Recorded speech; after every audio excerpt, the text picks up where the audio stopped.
Hello everyone and welcome to another edition of Inside Guns with your host, me, the Yankee Marshal. Today, I want to talk about the subway shooting that just occurred in New York City. Now, there's a couple aspects of this I want to talk about. First off, I want to talk about how pathetic it is watching the police departments and all of the, especially the higher up cronies in law enforcement in New York and all the news media stations and the police cronies they hire as commentators, watching them suck the dick of the NYPD. Talking about how in just 30 hours they captured this guy. This is an amazing example of police work. This is showing you what police departments are supposed to do. I've heard words like astounding and amazing in the way they performed their jobs. This is no such thing. If you pay attention to what happened, a guy got on a train, a guy from Philadelphia went to New York, got on a train, shot a bunch of people, didn't kill any of them. At least he was really bad at what he was trying to do.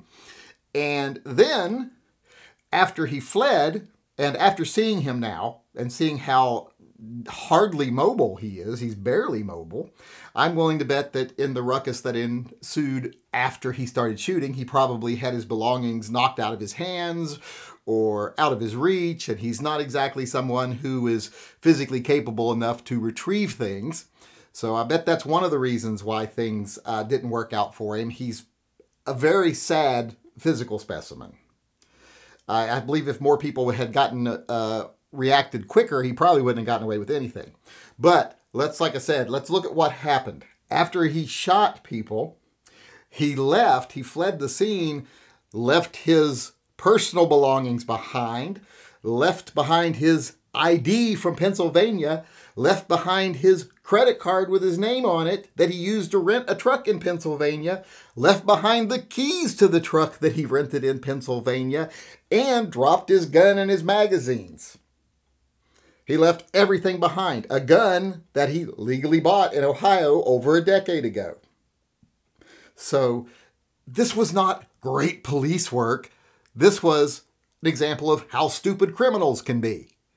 In this case, I'm betting it was a combination of stupid and physically incapable because, like I said, doesn't seem like he's very bright, doesn't seem like he's very physically fit.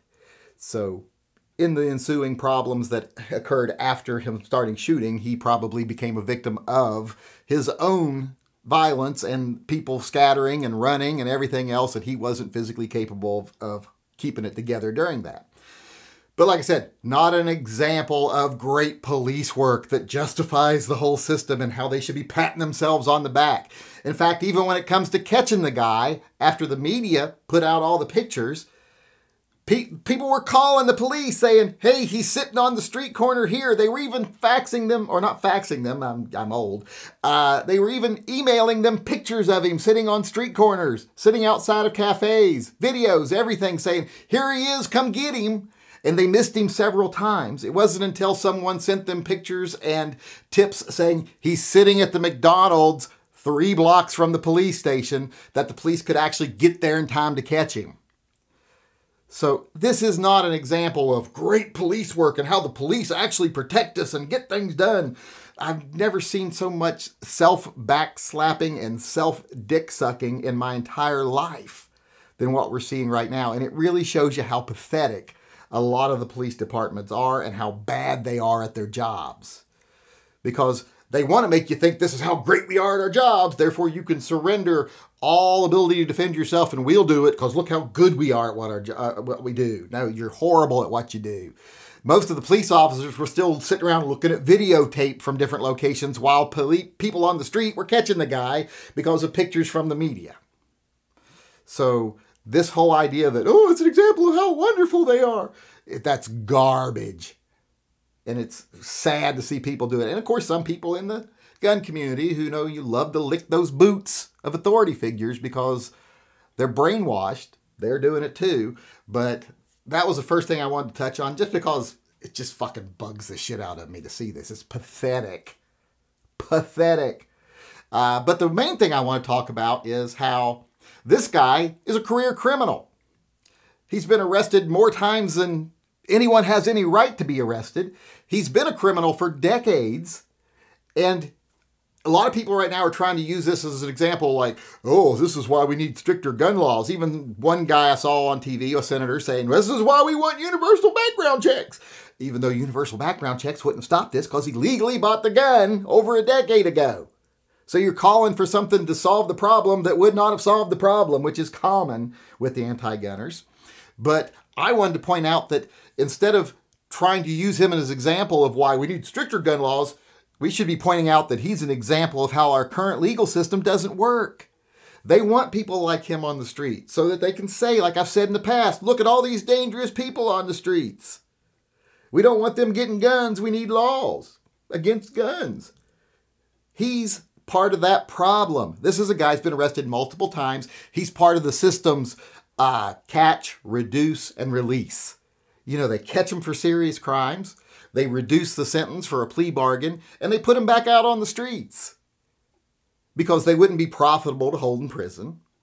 And they like to return them to the communities that can then continue to be crime-ridden so that they can use them as an example to justify increasing their power and their control.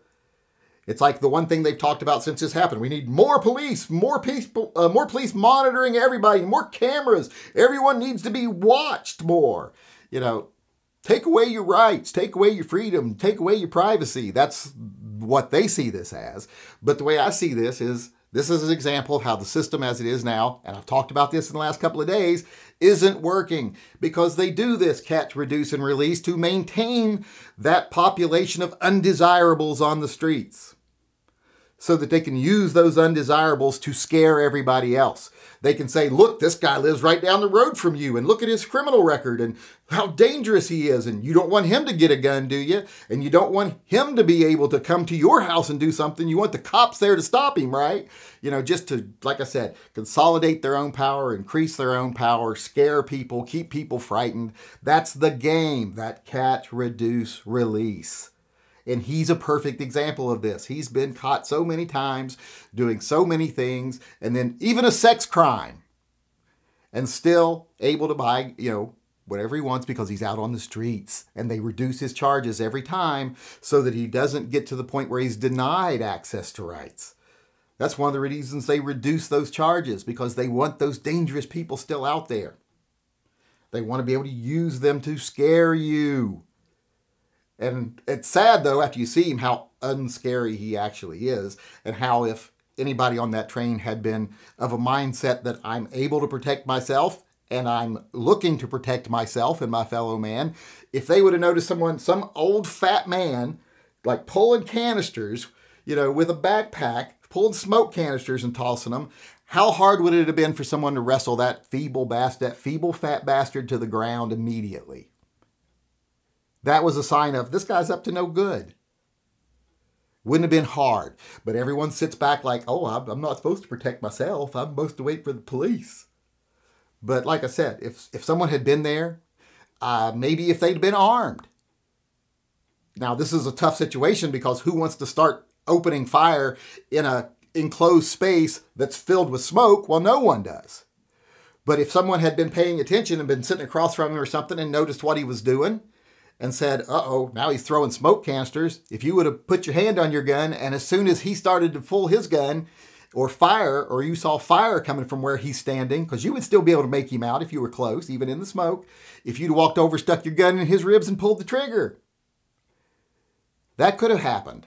But no, everyone's conditioned that we don't protect ourselves, and plus people in New York are disarmed. This is a perfect example of how disarming the population just creates soft targets. There's so many examples of why not to disarm the population, why not to rely on police, why not to trust the system in this, but everyone wants to center on the other stuff about how, oh, we need more police, we need more restrictions, we need more gun laws, and that's garbage. So I just wanted to come on here today basically and vent for my own mental health, because it's pissing me off watching the cops suck their own dicks over stuff the people actually did that they would have never done if it hadn't been for the guy leaving all his stuff there on the scene. Any 12th grader could have caught this guy based on what was left on the scene. Any person could have. Probably a 10th grader, 8th grader could have. So pat yourself on the back a little less for your amazing police work. And instead of being like, yeah, we caught him, and high-fiving and fist-bumping each other after you walked 3 blocks and got him at the McDonald's after people let you know he was there, instead of everybody focus on that, let's focus on the multiple times people told the police where he was at before that they missed him.